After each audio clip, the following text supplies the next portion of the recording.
right, what's going on, you guys? Nick here with Nick Strength and Power. I've got a couple of interesting stories for you guys today. We're going to talk about a lot of different things here, from powerlifting to the Arnold Classic to Tony Huge's heart attack to Kai Greene, all kinds of stuff. But first, let's start out with this bench press here, done by Iranian powerlifter Daniel Zamani. So this guy has been putting up some really impressive numbers in the gym, and they always get a lot of speculation on the internet and a lot of clicks because he's coming dangerously close to the current world record, which is obviously held by none other than Julius Maddox, which is 770 pounds.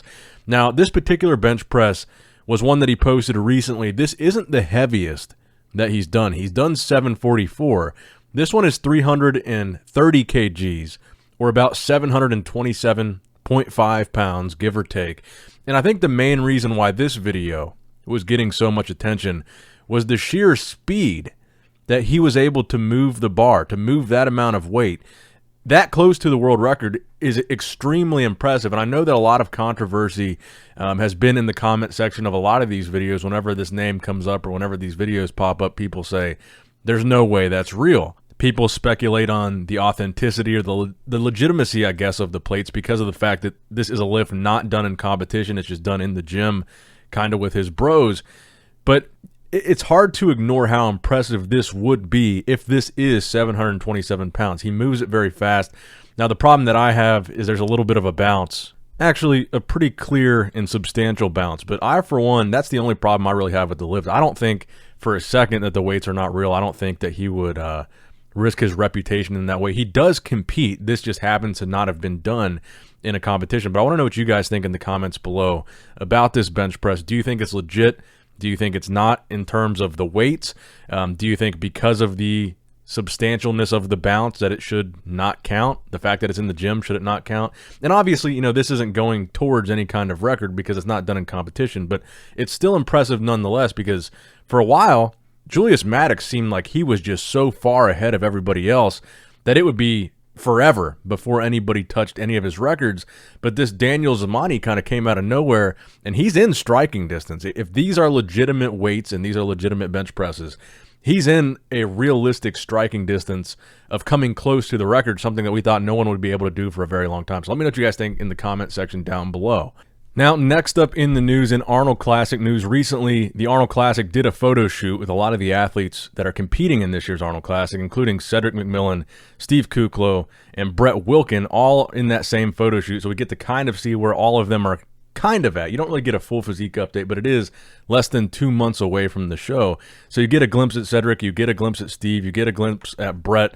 Breon was also in that photo shoot. This is just a very short video that we saw Cedric post on his page, so it's kind of hard to tell how he's looking, but you've got Cedric, who is a former Arnold Classic champion, so that's a pretty good competitor that I think a lot of people are curious how he's looking. Brett Wilkin is a guy that has a lot of potential. We talked about the fact that he came close to beating Hunter Labrada at the Chicago Pro. Steve Kuclo, third place last year. In my opinion, he should have been second. In my opinion, he was second after prejudging and into the night show. Ian Valliere ended up beating him at the night show, but I thought Steve was firmly in that second place spot. So these three guys right here, Cedric, Brett, and Steve, are all guys that certainly have the potential to be first call-out guys in this year's Arnold, top 6 guys. I mean, it's certainly not without question that all these guys could be in that top 6.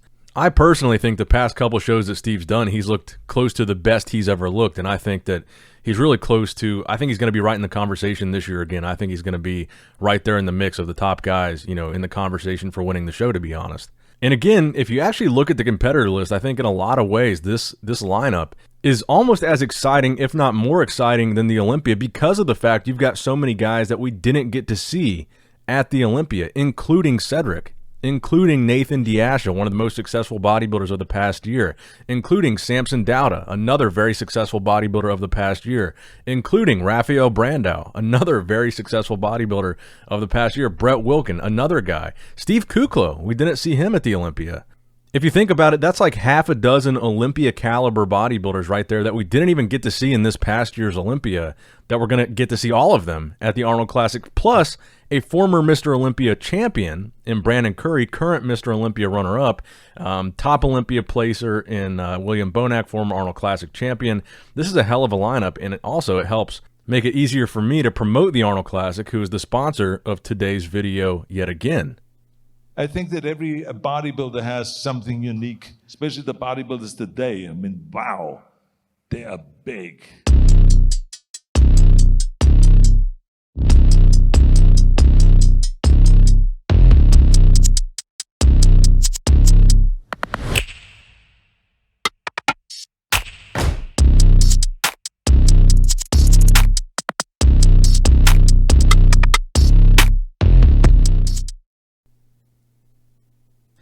Now, next up in the news, let's talk about some of the juicier stuff here. The first one being Tony Huge thinking he had a heart attack. So, first of all, he doesn't know for sure. He says in his video, I think the heart attack thing was a little bit more directed at getting some clicks.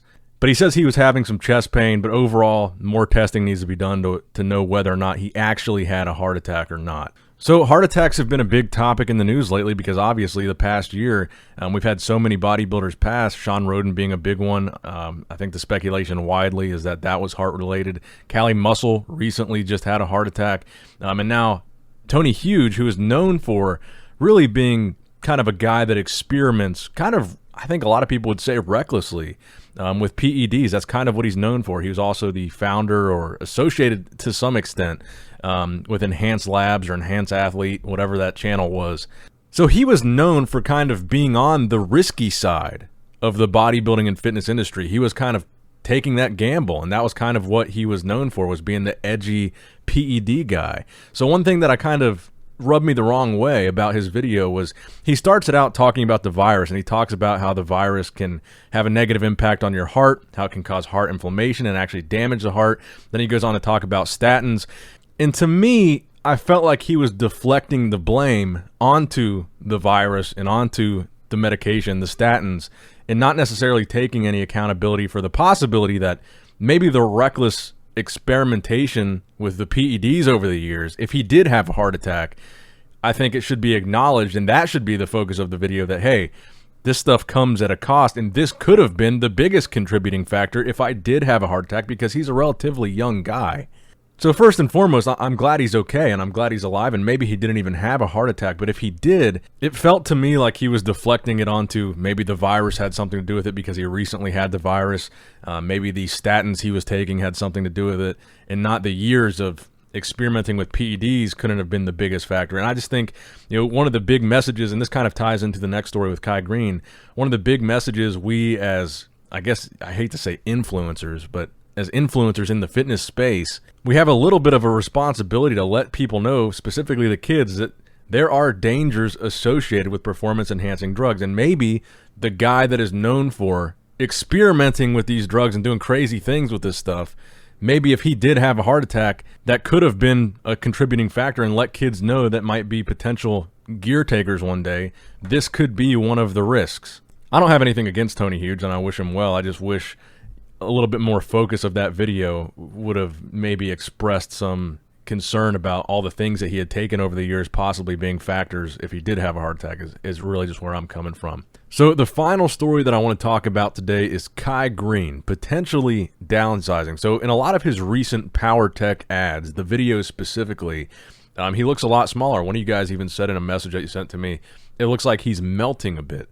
And I wanted to include this segment in this video, because we're not talking about the potential of Kai Greene coming back. We're never going to talk about that in a video again.